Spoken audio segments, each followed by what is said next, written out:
Hello दोस्तों, मैं आपका अपना Vikas Kumar educational channel M of education में आपका स्वागत करता हूं।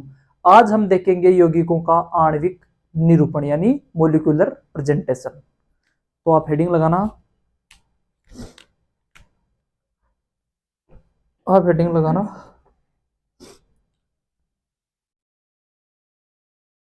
आणविक निरूपण।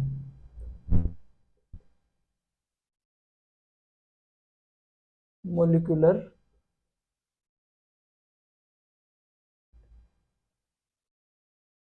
Molecular presentation. ठीक है। यौगिक का मोलिकुलर प्रेजेंटेशन हम किस प्रकार कर सकते हैं?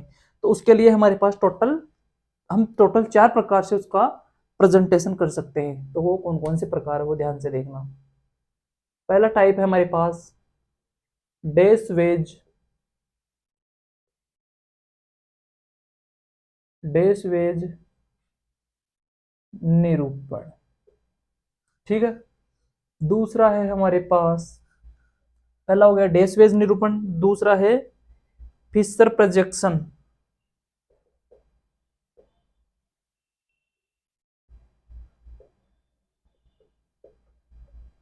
फिशर प्रोजेक्शन फॉर्मूला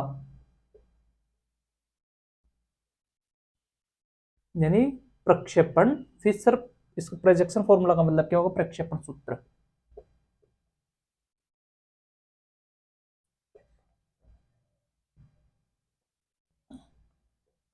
ठीक है। तीसरा है हमारे पास Newman projection formula. Newman projection formula. ठीक है। चौथा है हमारे पास sawhorse projection formula. Sawhorse projection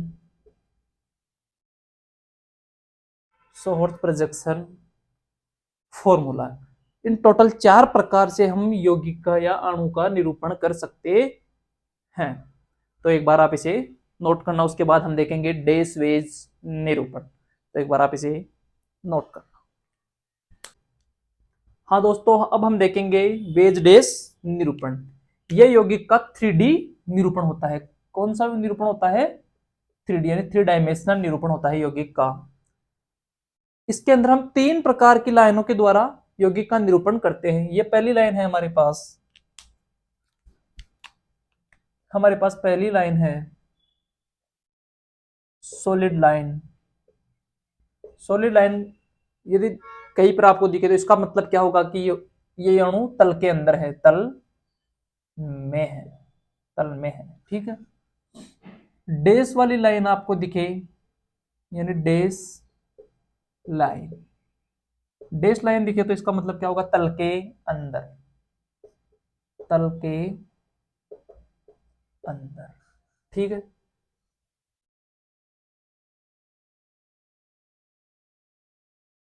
veg line, veg line आपको कहीं पे दिखे तो इसका मतलब क्या होगा? तल के बाहर, तल के बाहर। ठीक है।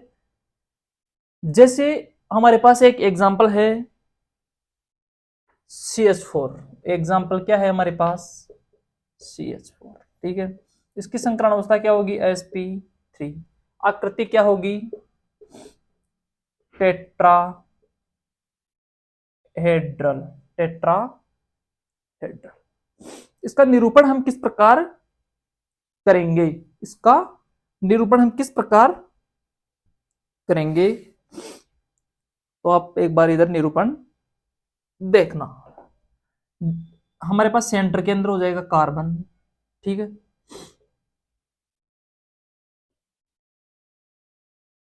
ठीक है। हमारे पास सेंटर में तो क्या हो जाएगा? कार्बन। ऊपर हम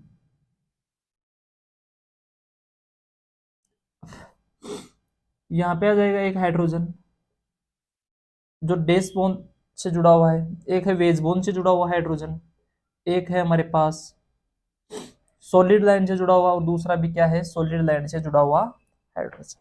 ठीक है, इसका मतलब क्या है कि ये डैश बोन से जुड़ा हुआ हाइड्रोजन क्या है, तल के अंदर है, और दूसरा क्या है, वेज बोन से जुड़ा हुआ हाइड्रोजन तल के बाहर है, और ये सॉलिड लाइन से जुड़े हुए हाइड्रोजन तल के अंदर। दूसरा क्या है हमारे पास, फिश चेयर,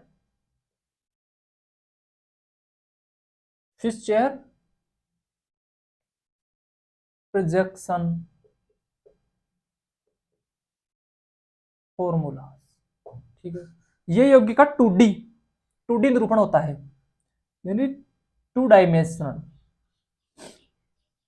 इसके अंदर सिर्फ हम वेज और डैश बोन का ही प्रयोग करते हैं, इसके अंदर सॉलिड लाइन का प्रयोग नहीं होता है।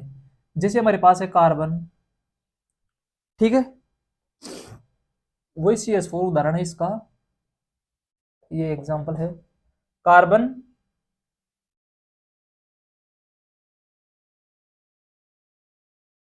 एक मिनट इधर, कार्बन है, ये हाइड्रोजन, ये हाइड्रोजन, ये हाइड्रोजन, ये हाइड्रोजन। ठीक है, डैश बॉन्ड का मतलब क्या होता है, तल के अंदर, और वेज बॉन्ड का मतलब क्या होता है, तल के बाहर। यानी हमारे पास कोई ऐसा ये दिया हुआ होगा, मान लो हमारे पास, ठीक है, ये हाँ कार्बन है, ये हाइड्रोजन जुड़ी हुई है, तो ये वाली क्षैतिज रेखा, क्षैतिज रेखा यौगिक के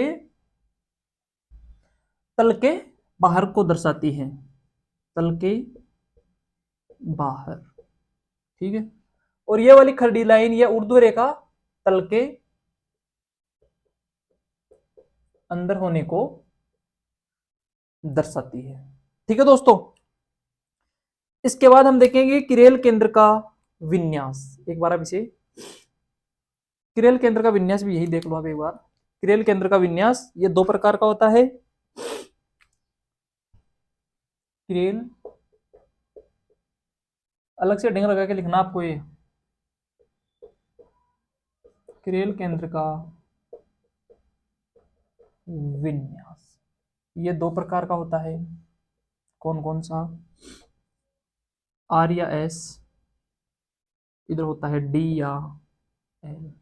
आर या एस होता है निरपेक्ष विन्यास, निरपेक्ष, और डी या एल होता है सापेक्ष। ठीक है, तो ये विन्यास हम पढ़ेंगे। सबसे पहले हम देखेंगे आर एस विन्यास, उसके बाद हम देखेंगे डी एल विन्यास। तो एक बार आप इसे नोट कर लो।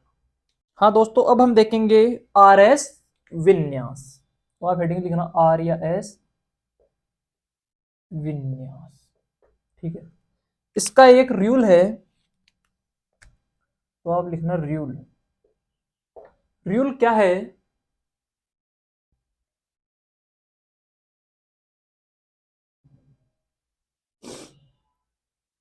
कि यदि किरेल केंद्र के चारों ओर जुड़े हुए समूहों को हम CIP नियम के अनुसार वरीयता देते हैं, तो आप नियम लिखना,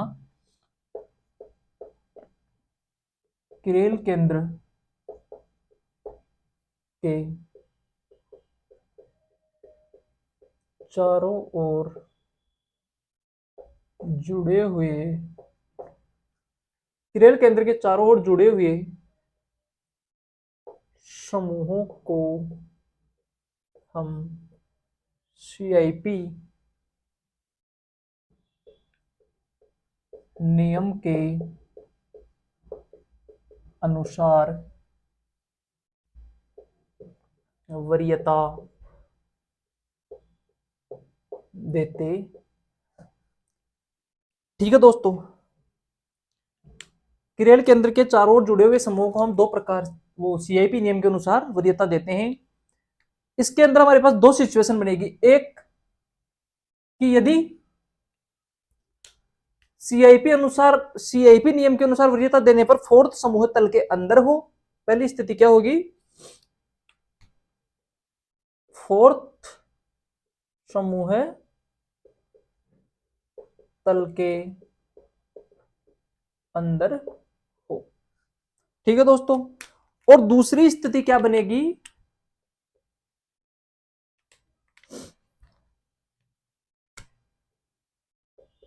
फोर्थ समूह है तल के बाहर हो। ठीक है, पहली स्थिति होगी तल के अंदर हो, दूसरी होगी तल के बाहर हो। तल के अंदर हो तो हमें एक पॉइंट ध्यान में रखना है, हमारी आंखों को, हमारी आंखों को 1 2 3 की तरफ घुमाना है। ठीक है, और फोर्थ समूह तल के बाहर हो तो भी हमारी आंखों को 1 2 3 की ओर घुमाना है। ठीक है दोस्तों, यदि आंखें क्लॉकवाइज, यदि आंखें क्लॉकवाइज घूमे तो विन्यास होगा आर, और यदि आंखें एंटी क्लॉकवाइज घूमे तो विन्यास क्या होगा, एस। ये कौन सी सिचुएशन में होगा, जब फोर्थ समूह तल के अंदर हो। ठीक है दोस्तों, इसके बाद फोर्थ समूह तल के बाहर हो तो वो या कि 1 2 3 की तरफ घुमानी है। उसके बाद इसके अंदर विन्यास क्या होगा, यदि आंखें क्लॉकवाइज घूमे तो विन्यास होगा आर, आर नहीं एस, और यदि आंखें एंटी क्लॉकवाइज घूमे तो विन्यास क्या होगा, आर। ठीक है दोस्तों, इसके बाद हम इनके एग्जांपल्स देखते हैं, तो एक बार आप इसे नोट कर। हाँ दोस्तों, हमारे पास कुछ आर एस विन्यास के एग्जांपल्स है, इनका हम निरूपण करते हैं कि इसके अंदर विन्यास कौन सा होगा, आर या एस में से कौन सा विन्यास होगा। तो इसके लिए वही सबसे पहले हमें क्या देखना पड़ेगा, सीआईपी नियम के अनुसार वरीयता करनी पड़ेगी। तो इसके अंदर सबसे पहले सीआईपी अनुसार के नंबर 1 पे आ जाएगा ये, 2 पे आ जाएगा CH3, 3 पे आ जाएगा ड्यूटेरियम, और 4 पे आ जाएगा हाइड्रोजन। ठीक है दोस्तों, सबसे पहले हमें वरीयता देखनी है। इसके बाद देखना है कि फोर्थ समूह है जो है हमारे पास, वो तल के अंदर है या तल के बाहर। तो मैंने बताया था कि खड़ी रेखा या ऊर्ध्व लाइन के ऊपर, खड़ी रेखा या ऊर्ध्व लाइन के ऊपर समूह क्या होगा, तल के अंदर होगा, तल के अंदर होगा। तो अब देख लिया तल के अंदर है। उसके बाद क्या देखेंगे हम, कि यदि तल के अंदर है तो हम आंखों को 1 2 3 की दिशा के अंदर घुमाते हैं, यानी ये 1 हो गया, ये 2 हो गया, ये 3 हो गया, इस दिशा के अंदर हम घुमाते हैं। अब हम देखेंगे कि ये एंटी क्लॉकवाइज घूम रहा है या क्लॉकवाइज। तो हम देख रहे हैं कि ये क्लॉकवाइज यानी घड़ी की दिशा के अंदर घूम रहा है। ठीक है दोस्तों, यदि हमने नियम बताया था कि यदि फोर्थ समूह तल के अंदर हो और 1 2 3 की ओर आंखें घुमाने पर क्लॉकवाइज दिशा में घूमे तो विन्यास क्या होगा, आर। तो इसके अंदर कौन सा विन्यास हो जाएगा, आर। ठीक है दोस्तों, इसके अंदर कौन सा विन्यास हो जाएगा, आर। नेक्स्ट एग्जांपल है हमारे पास, वही सबसे पहले वरीयता करनी है। 1 नंबर, ये 2 नंबर, ये 3 नंबर, और ये 4 नंबर। ठीक है, वही सबसे पहले ये देखना है कि फोर्थ समूह तल के अंदर है या तल के बाहर।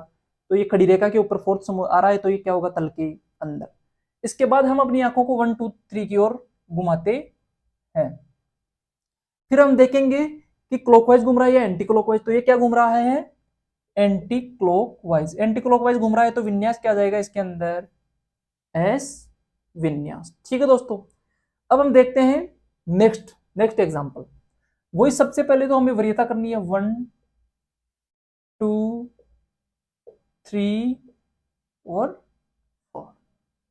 ठीक है, उसके बाद हम देखेंगे कि फोर्थ समूह तल के अंदर है या तल के बाहर। तो यहां क्षैतिज रेखा के ऊपर है तो तल के बाहर, तो आप लिख लो बाहर। ठीक है, इसके बाद हम देखेंगे आंखों को 1 2 3 की ओर घुमाएंगे। तो ये हो गया 1 2 और ये हो गया 3, तो आंखों को हम इस तरफ घुमाते हैं। फिर हम देखेंगे कि ये क्लॉकवाइज घूम रहा है या एंटी क्लॉकवाइज।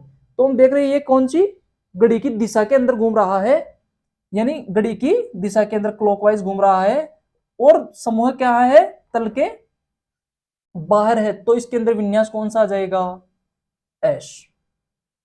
ठीक है दोस्तों, नेक्स्ट एग्जांपल है हमारे पास ये, वही सबसे पहले तो वरीयता 1 नंबर, 2 नंबर, 3 नंबर और 4 नंबर। ठीक है दोस्तों, अब हम देखेंगे फोर्थ समतल के अंदर है या बाहर, तो यहाँ पे क्या आ रहा है, बाहर।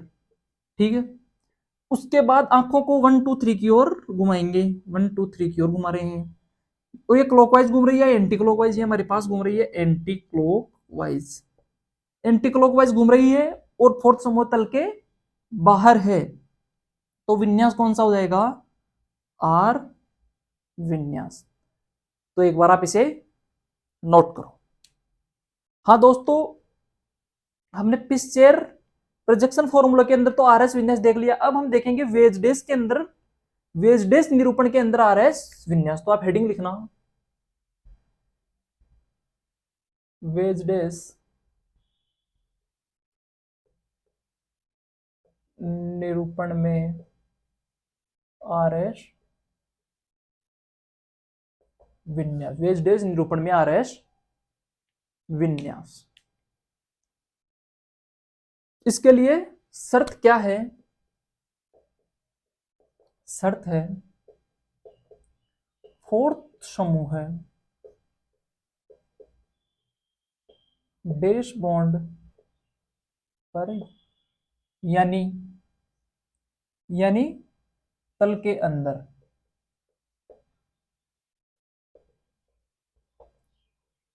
वे डैश बॉन्ड पर होना चाहिए। ये क्या है, शर्त है। वेज डैश निरूपण में आर एस विन्यास होने के लिए क्या शर्त है कि फोर्थ समूह होगा जो डैश बॉन्ड पर ही होगा, यानी तल के अंदर होगा।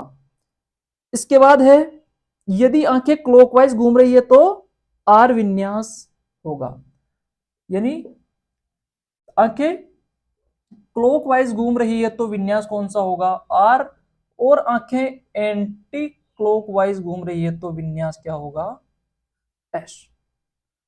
ठीक है दोस्तों, इसके बाद हम देखते हैं एग्जाम्पल। हमारे पास है कार्बन, ये है हाइड्रोजन, ये है C2H5, ये है CH, ये है Cl। ठीक है दोस्तों, वही सबसे पहले तो क्या करेंगे, CIP नियम के अनुसार वरीयता, तो ये क्या आ जाएगा 1 नंबर, ये आ जाएगा 2 नंबर, ये क्या आ जाएगा 3 नंबर, और ये क्या आ जाएगा 4 नंबर। ठीक है, इसके बाद हम क्या देखते हैं, आंखें यानी 1 2 3 की ओर चलने पर आंखें क्लॉकवाइज घूम रही है, यानी आंखें कौन सी दिशा में घूम रही है, क्लॉकवाइज, तो विन्यास कौन सा हो जाएगा इसके अंदर, आर विन्यास। ठीक है दोस्तों, इसके बाद आप एक एग्जांपल और देखना कि यदि हमारे पास ये कार्बन है, ये हाइड्रोजन, ये Cl, ये C2H5 और ये क्या है CH3। ठीक है दोस्तों, वही सबसे पहले तो CIP नियम के अनुसार इसका वरीयता ऑर्डर देखेंगे क्या होगा, ये 1 नंबर, ये 2, ये 3 और ये 4, फोर्थ समूह है डैश बॉन्ड पर आ रहा है, पहली शर्त कंप्लीट होती है।